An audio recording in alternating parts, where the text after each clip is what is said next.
We're starting right now.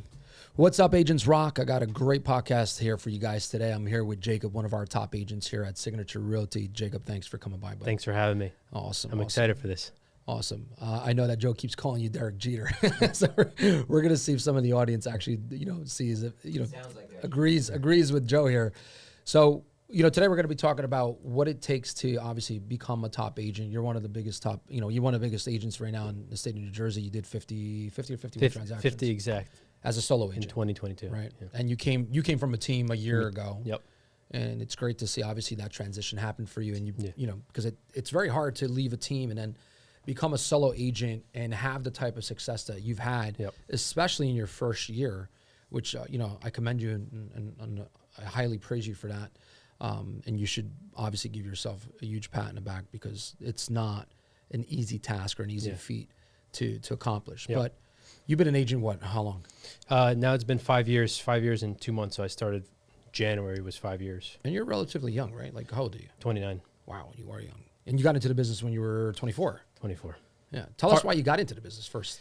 So I got into the business, long story short, is when I bought my first house. That's how I got into the business. Wait, so you bought your first house at 24? 24. Wow. Where was this? I don't know if you knew this about me, but I was coaching tennis. I have my own tennis coaching business. Oh, I had no idea. Yeah. No idea. So I was working like 40 to 50 hours a week, just coaching tennis, private lessons, group lessons, camps, everything. All right. Well, and you bought your first home at 24, so I assume that you did very well.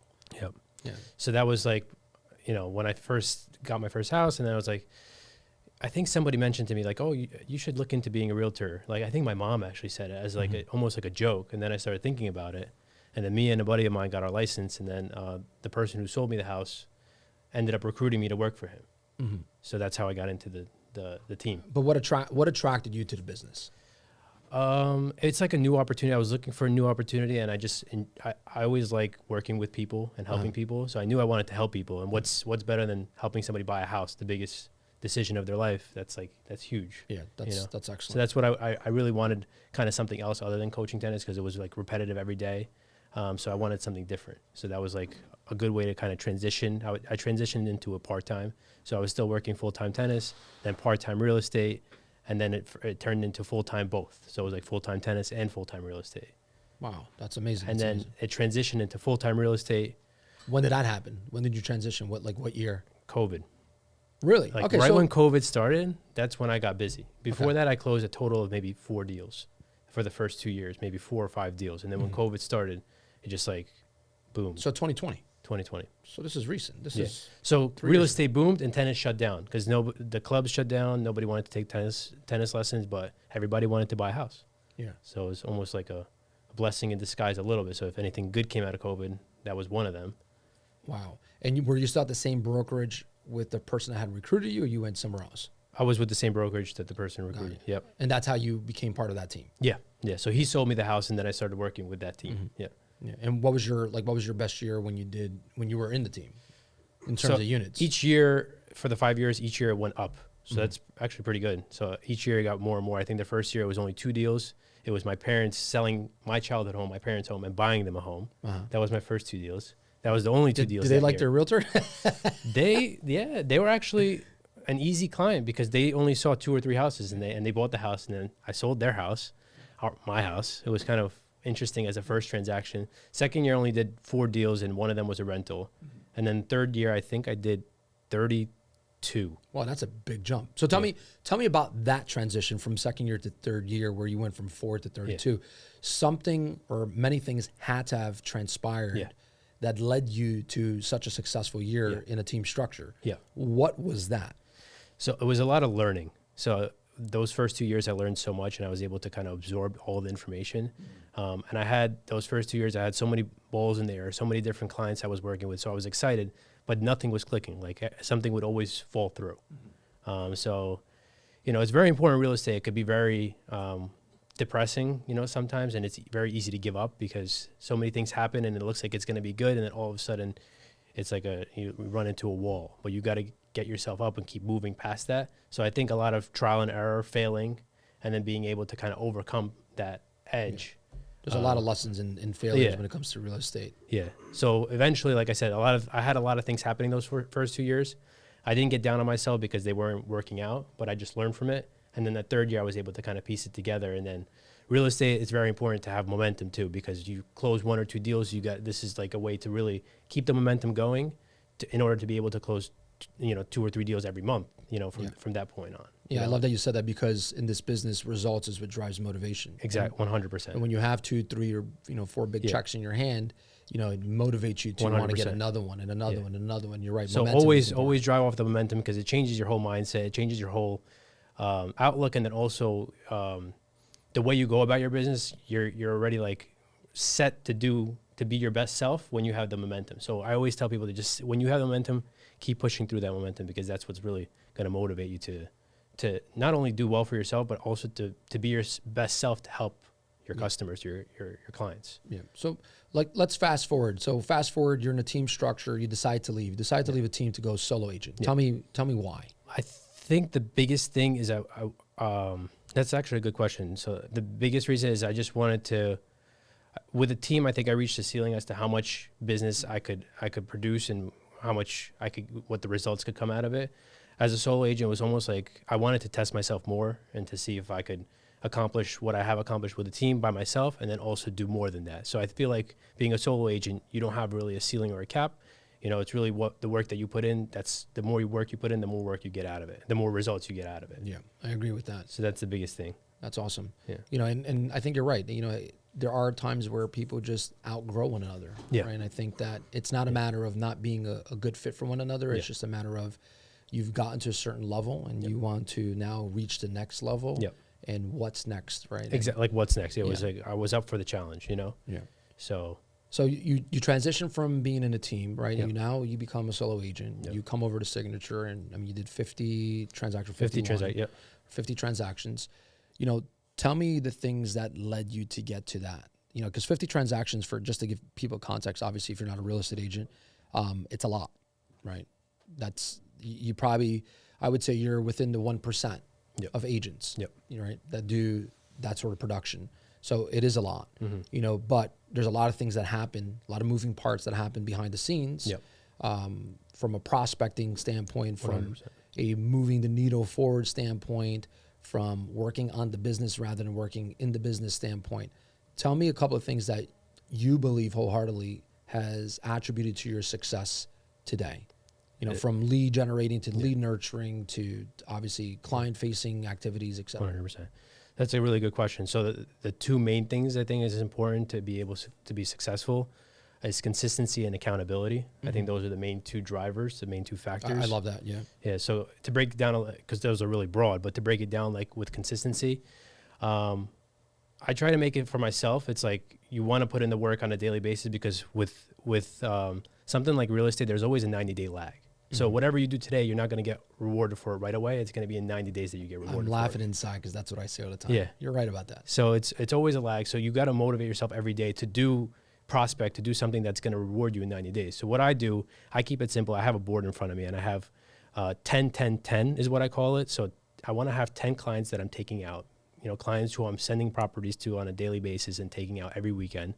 It has to be 10. I want to have 10 pending in the pipeline, because if I have 10 pending in the pipeline and one falls apart and doesn't go through, I'm not just relying on that one deal, because I have other deals that will be rewarded in the 90-day period. And then also I want to have 10 active or listings that I'm prospecting for. So because if you break down real estate as a business, as an agent to be successful, you could break it down to 3 main factors. You want to have listings, leads, and the systems in place. Yeah. Those are the main 3 things. Correct. So if you break down, the biggest thing is like listings and leads, and then I just focus on that every day. So if I don't have 10, 10, 10 in each category, I focus, okay, how do I get more in one category, to make sure it's the same. Or if one is struggling, I try to get, instead of 10 buyers that I'm taking out, maybe I'm taking out 18 buyers, because I only have maybe 4 listings. Because in the beginning, the toughest part for me was leaving for a team and getting my own listings. That was the biggest part, because I always worked as a buyer's agent, so I had a lot of buyers, people who I help buy their first home, a lot of first-time home buyers, but I didn't have that many listings. Yeah. Now, as a solo agent, and also, since I've been in the business 5 years, I'm getting more business with listings, because people who bought their house with me maybe 4 years, 5 years ago are also listing their home now, too, or have friends that want to list their home. So that's also was good to be able to get more listings. Leads, listings, and having the systems. I love that, by the way, 10-10-10 rule. That's great. Yeah. And that's the first time I ever heard of something like that. And I've been doing this for 19 years. Yeah. Why don't you tell us what you're doing to generate leads, right? Yeah. So how do you get in front of, these opportunities? Yeah. So I always say you don't want to just rely, you don't want to put all your eggs in one basket. You want to have different categories, different baskets to fill. So whether it be social media prospecting or prospecting through your sphere of influence, there's so many different lead generation platforms. Honestly, even by anywhere that you go, you're in front of clients. So that's why what's great about real estate. You could be out in the park and you could get a new client. I've had times where I was in the park walking my dog and I got a client because they had a dog and we were at the dog park. Mm-hmm. And then I just followed up with that person eventually until they bought the house. So really you could get business anywhere. So to say like there's no business out there is silly because you're not open to, you're not looking for. Because you don't look at it from an instant gratification standpoint where it's like, oh, I only want to work with people that are ready to buy right now. Yeah, exactly. You're nurturing relationships. So you look at it at, whoever I meet, whether it's at the dog park, at the grocery store, at Home Depot, those people are eventually going to either purchase, sell, or they can refer you clients, right? That's just the reality. So you're looking at opportunities. So the more people you meet, the more opportunities you're going to have. Absolutely. Which I definitely love. And I think the average time frame when you meet somebody, I would say 9 months till somebody actually the deal closes, 9 to 12 months, I want to say. Sometimes, there's times where somebody really needs to move right away and it could be like a gratifying in terms of like within a 1 month timeline, but that's rare. Usually you want to, have more people that you more opportunities, more people that you speak with to have, that time frame, come to fruition. And obviously you're deploying a lot of patience too. And I think that's one of the problems for most agents coming into the business, especially new agents. They don't deploy enough patience, right? They have to understand that what you do today, right, your output is predicated on your input. Exactly. And usually it is a 90-day lag. And I used to always say it, right? You have your annual goals, and then the only way you can keep track of whether or not you're going to make those annual goals is by keeping track of your quarterly goals, right? And then you have your monthly goals, you have your weekly goals, you have your daily goals. That's the roadmap to get to what your goals are annually.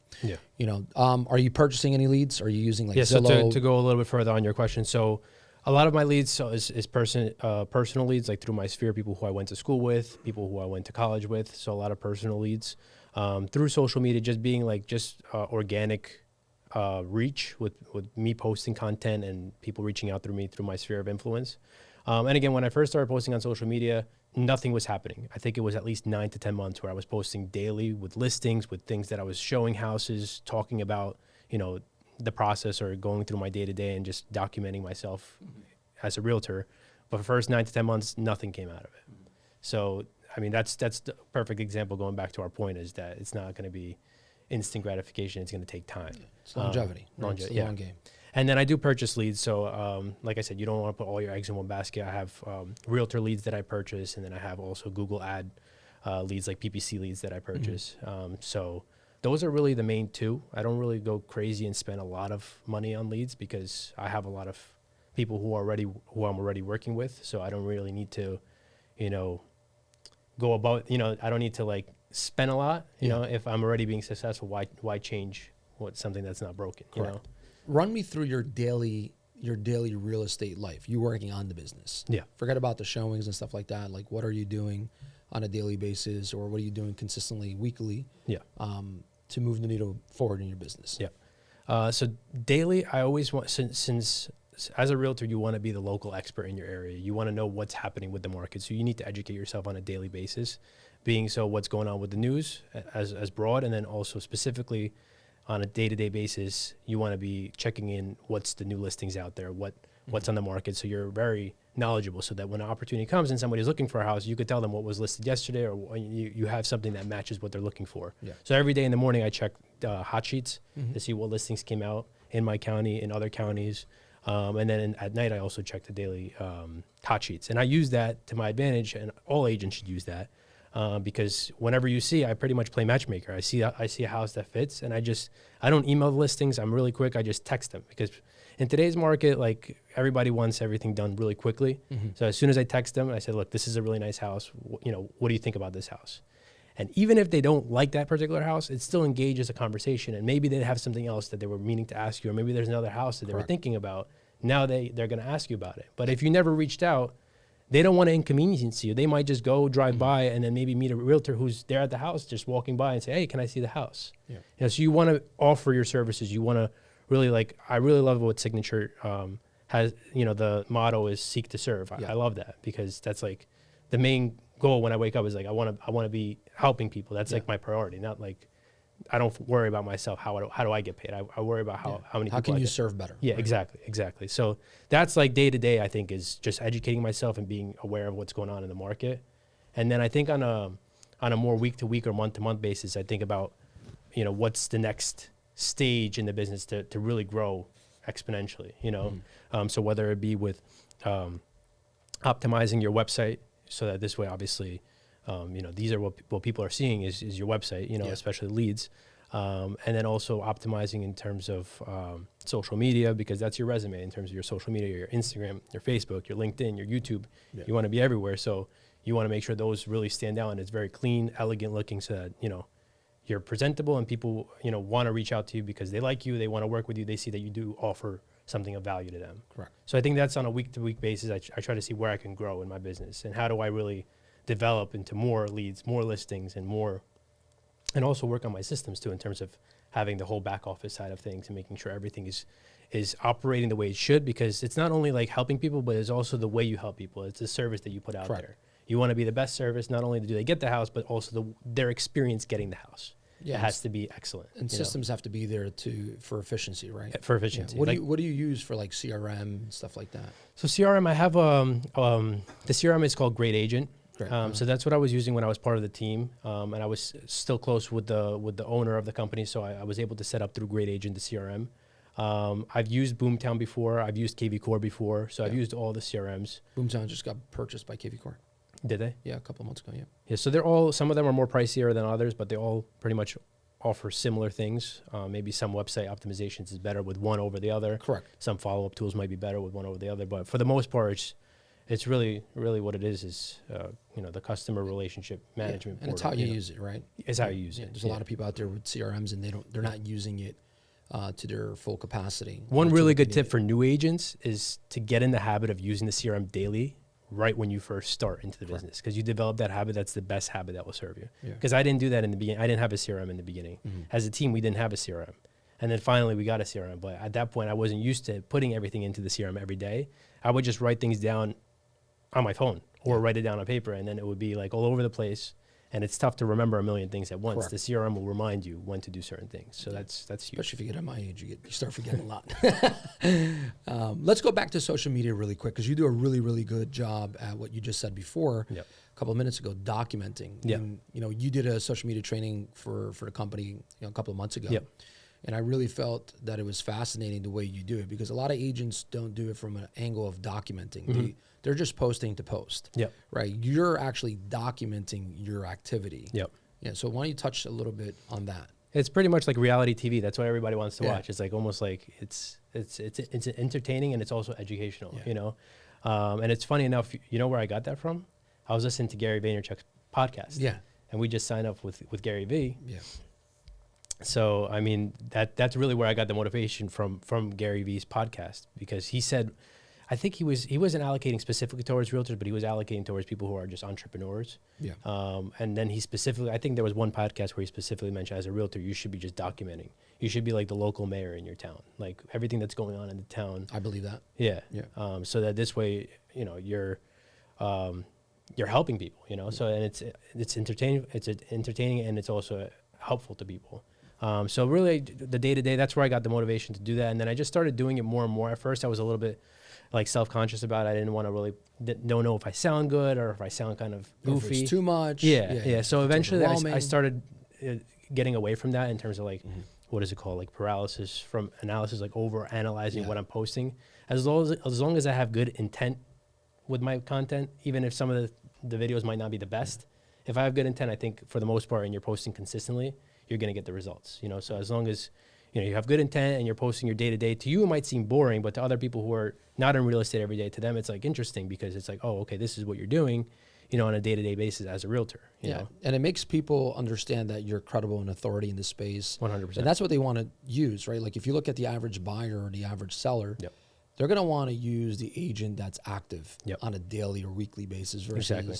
an agent that's part-time, Yeah, right? part-time And there's a agent. lot of part-time agents out there, and Yeah. this is not to obviously offend them, but Yeah. you know, if you showcase that you're doing something every day, if you have somebody that's, you know, part of your audience, a follower, right? And if they're looking to make a decision on who they want to use, that might tip the scale for them. Yep. They might say, you know what, let me use Jacob because I really like his content. I see that he's, you know, he's working on the business every day. So And I this think is the to guy I add to wanna that use. too, I think some people make the decision of who they're going to use as a realtor on a subconscious level. They just somebody that clicks into their head, the first name that pops up, that's the person they're going to reach out to. So it's important to be like top of mind with those kind of things. Yeah. I think it was from another book that I read. It was like you want to make sure, pretty much conditioning your audience to think of you when they think of real estate. Think, okay, I need help with real estate. Who do I reach out to? And the first name that pops up into that person's head, that's really Jacob. more time. Yeah. And you want to make sure you want to make sure it's very easy to remember too, Yeah. because some people have really long names, and it's you know, my name is easy. It's Jacob.realtor. On Instagram, I have a lot of my clients. That's very good, by the way. That's solid. I like that Yeah. because a lot of people do put like, you know, you have you have a Russian last name. Like I have a Portuguese last name. It's not easy for a lot of people to remember. So something very simple like Jacob the realtor is great. Easy to remember, and it's just like, you know, it kind of clicks, you know. And I usually, you know, before when I was first posting, I would say it a lot, like, hey, this is Jacob the realtor, just to kind of get people to, like, you know, think, oh, Jacob does real estate, like, just so that everybody knows, you know, that I do real estate. Yeah. Yeah. And for anybody that's watching out there, like if you're going to be a real estate agent, right, exactly what Jacob said before a couple of minutes ago, right, you have to be the person that if you're figuring out what area you're going to work in, let's say you want to work in your hometown or the town that you live, you don't have to be just a real estate agent. You also have to be the data specialist, right? You have to be the person that's the resource for everybody, the person that can refer electricians, plumbers, tradespeople, right? Businesses. Be that person. And when you do, you're involved in the community, you're ingrained in the community, and your name starts to, you know, becoming more and more what I call top of mind, right? That's something that I feel that it's very essential. And I feel that a lot of agents, vast majority of agents, don't do a really good job at this. Like you should be the community, right? Like everybody knows who their doctor is, right? Everybody knows who their dentist is. They should know who their real estate agent is. As funny as it may sound for some people, this is a real thing, right? Yeah, 100%. They should know. Top 3 things that you would recommend right now for any brand new agent coming into the business. Top 3 things If that I you would, had to redo everything again, right? What would you do? What would you recommend? so it's hard to really break it down to the main 3 things, because it could be a little bit different for each person, depending on what they're good at. But I would say one of the top one that I've already mentioned is to have the CRM.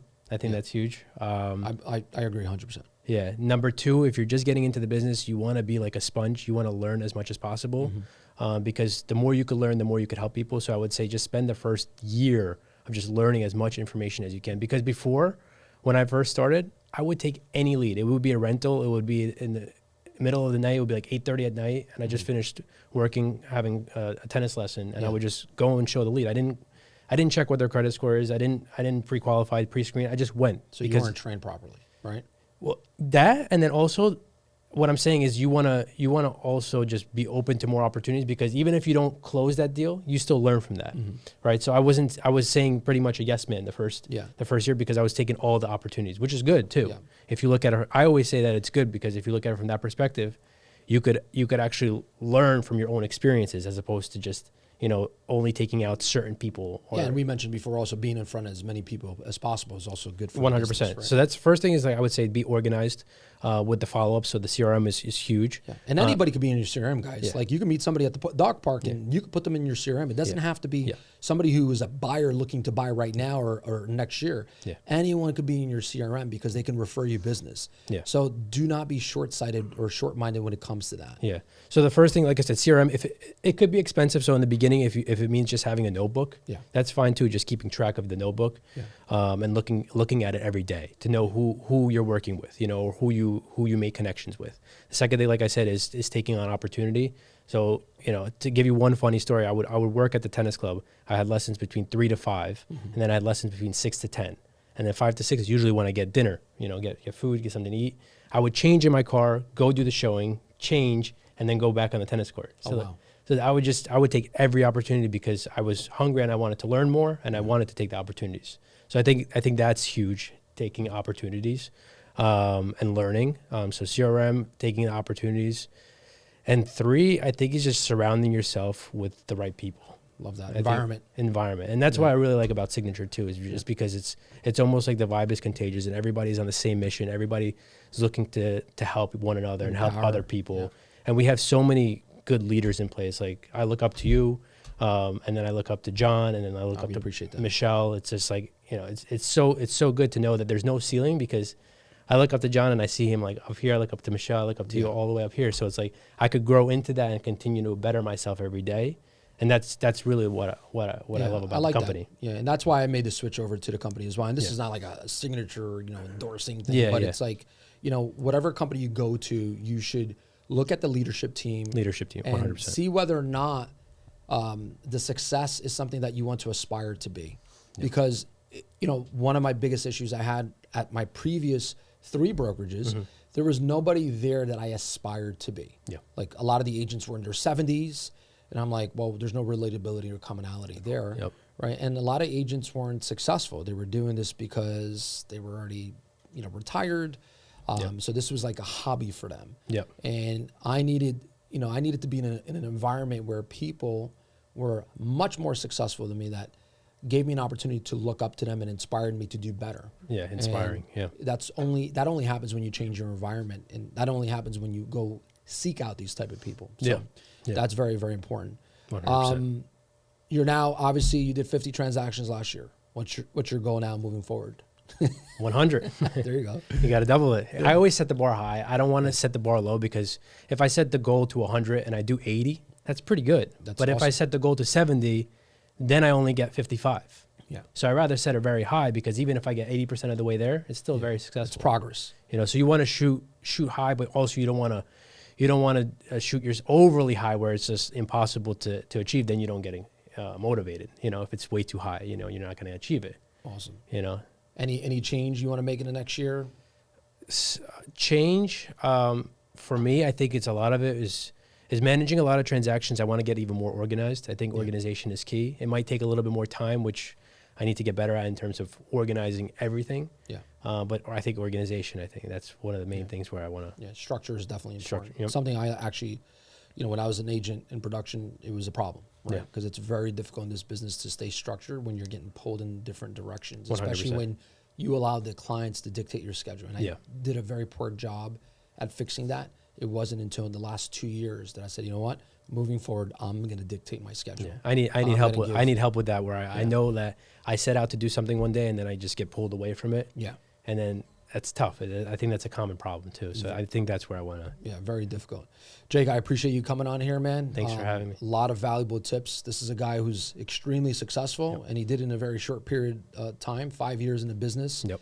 What was your GCI last year? 24.3, I believe. Yeah, no, but gross commissions, what did you do? Over 500? Oh, 24.3 million was the total volume. I think 532 GCI. Yeah, and with our commission structure, he gets to keep most of that. So dinner's definitely on him one day. Jake, I appreciate you, man, as Thanks, always. Mike. Appreciate it. All right. Peace out, guys.